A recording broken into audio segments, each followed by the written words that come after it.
로마서 15장 14절에서 21절 말씀입니다.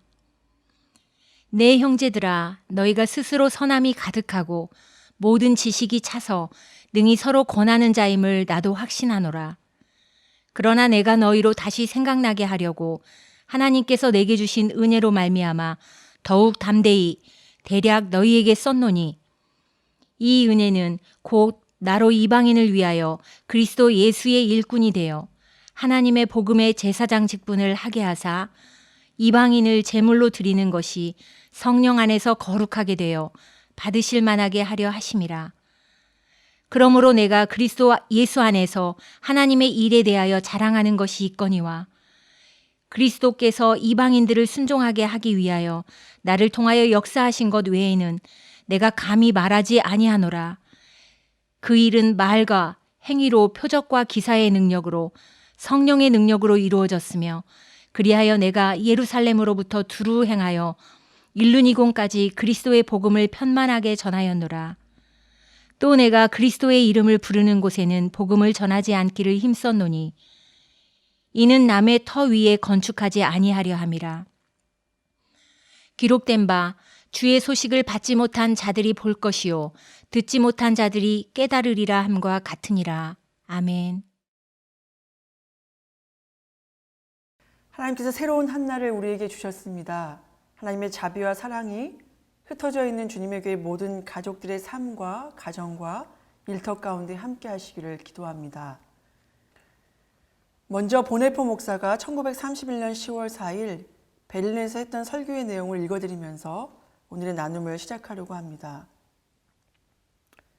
하나님께서 우리에게는 한없이 은혜로우시고 다른 사람에게는 진노한다고 말해야 할까요?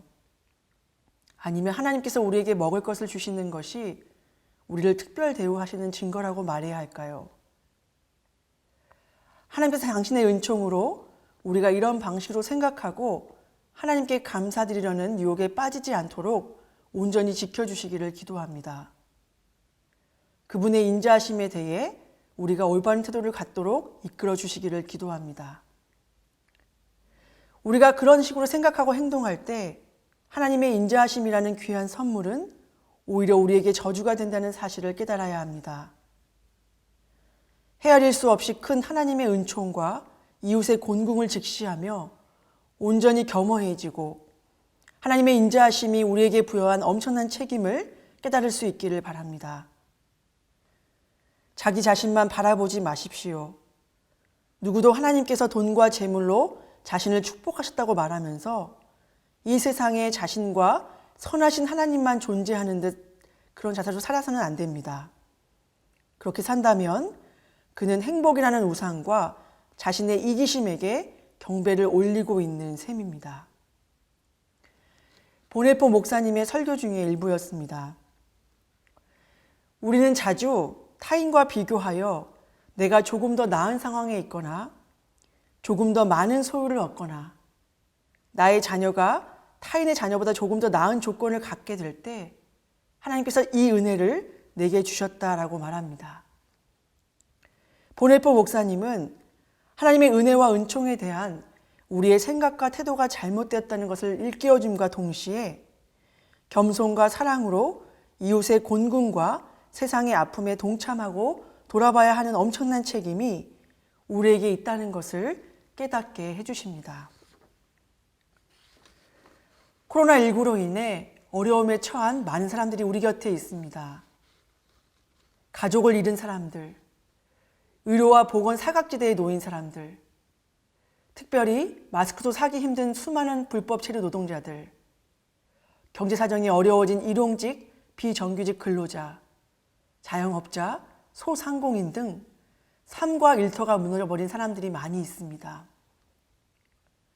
우리는 이러한 상황을 어떻게 이해하겠습니까? 나만 아니면 돼. 하나님은 나와 우리 가족은 지켜주셨어. 나에게는 먹을 것과 마실 것이 있어. 이 모든 것이 하나님의 은혜야 라고 말하며 우리의 안전과 무사함을 특별한 하나님의 사랑으로 생각하고 감사해야 할까요? 결코 그럴 수 없습니다.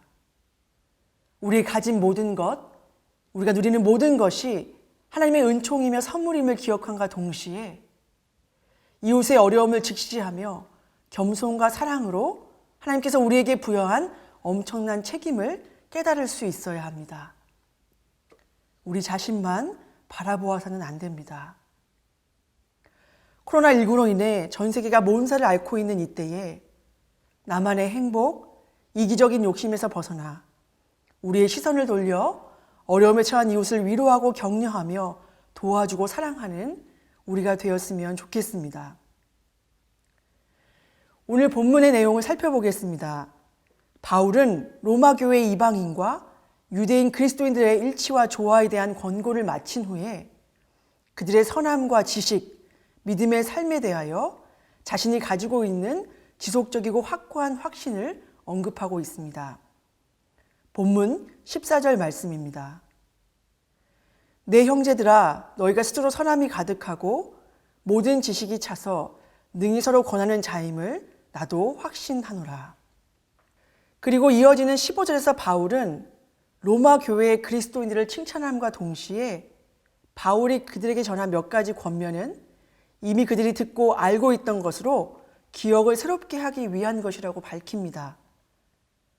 바울은 바울이 직접 세우지 않은 로마 교회에게 보내는 편지 내용의 일부가 다소 무례하고 도발적일 수도 있다는 점을 알고 있었던 것 같습니다. 바울은 자신이 로마 교회의 그리스도인들에게 편지를 쓰는 것은 정당하다고 다음과 같이 설명합니다. 본문 15절 말씀을 제가 세 번역으로 봉독합니다. 그러나 내가 몇 가지 점에 대하여 매우 담대하게 쓴 것은 하나님께서 내게 주신 은혜를 힘입어서 여러분의 기억을 새롭게 하려고 한 것입니다. 바울은 그의 사도성에 대해서 많은 의심을 받았습니다. 바울은 예수님이 직접 제자로 부른 사람이 아니었을 뿐만 아니라 초기 기독교 공동체를 핍박하고 억압하다가 돌아온 사람이기 때문에 사람들이 그의 사도성을 의심하기에는 충분한 조건을 가지고 있었습니다. 그러나 그럼에도 불구하고 그는 이러한 곤란한 상황 속에서도 다른 사도들보다 훨씬 역동적으로 사도의 직무를 감당했습니다.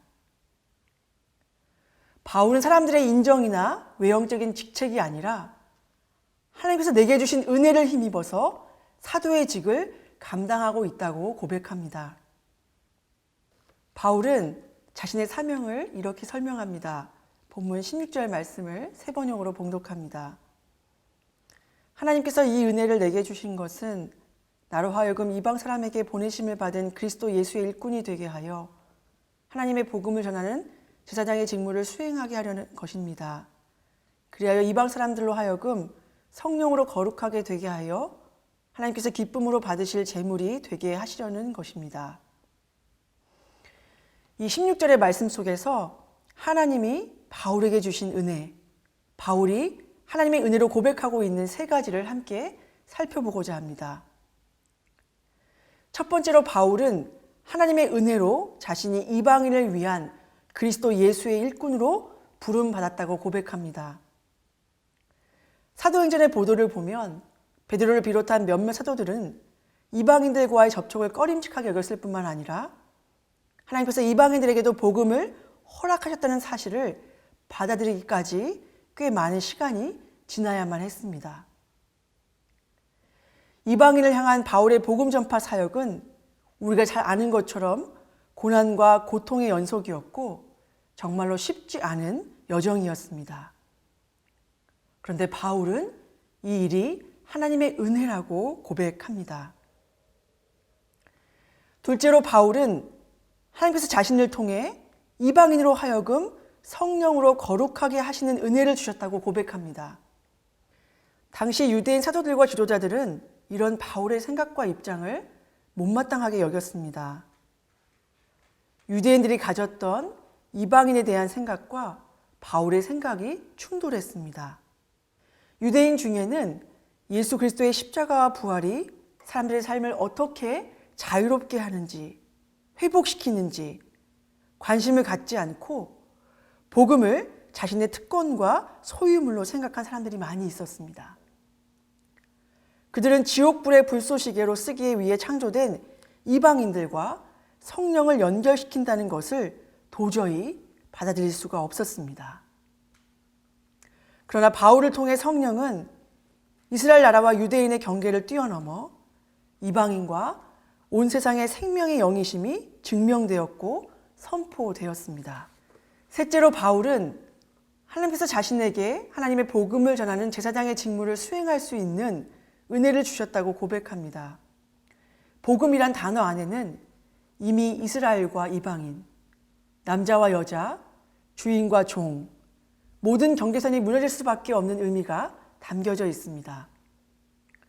복음은 기쁨 소식입니다. 기쁜 소식은 특정인에게만 해당되는 것일 수 없습니다. 복음은 유대인과 이방인의 경계를 무너뜨리고 차별과 배제 없이 온 세상을 향한 기쁜 소식이 됩니다. 바울은 이러한 복음을 전하는 직무를 자신에게 맡겨주신 하나님의 은혜를 찬양합니다. 그리고 다음과 같이 고백합니다. 본문 17절 말씀입니다. 그러면 나는 하나님을 섬기는 일을 그리스도 예수 안에서 자랑스럽게 생각합니다. 바울에게 있어서 하나님의 은혜는 하나님을 섬기고 이방인에게 복음을 전하는 존재로 살아가는 모든 삶 전체였습니다. 고통에서 벗어나고 어려움을 피하고 손해보지 않고 죽을 고비를 넘기고 감옥에서 풀려난 것이 하나님의 은혜가 아니라 예수 그리스도를 통해 하나님을 알게 되고 만나게 되고 그분의 자녀가 된 것이 하나님의 은혜라고 고백합니다. 다메섹 도상에서 예수님을 만난 바울을 떠올려 보십시오. 사도행전 9장 8절 9절의 말씀입니다. 사울이 땅에서 일어나 눈을 떴으나 아무것도 보지 못하고 사람의 손에 끌려 다메섹으로 들어가서 사흘 동안 보지 못하고 먹지도 마시지도 아니하니라. 네, 그렇습니다. 다메섹 도상에서 부활하신 예수님을 만난 바울은 그 즉시 죽음을 경험합니다. 숨을 쉬고 있었지만 죽었습니다. 보지 못했고 먹지 못했고 마시지 못했습니다.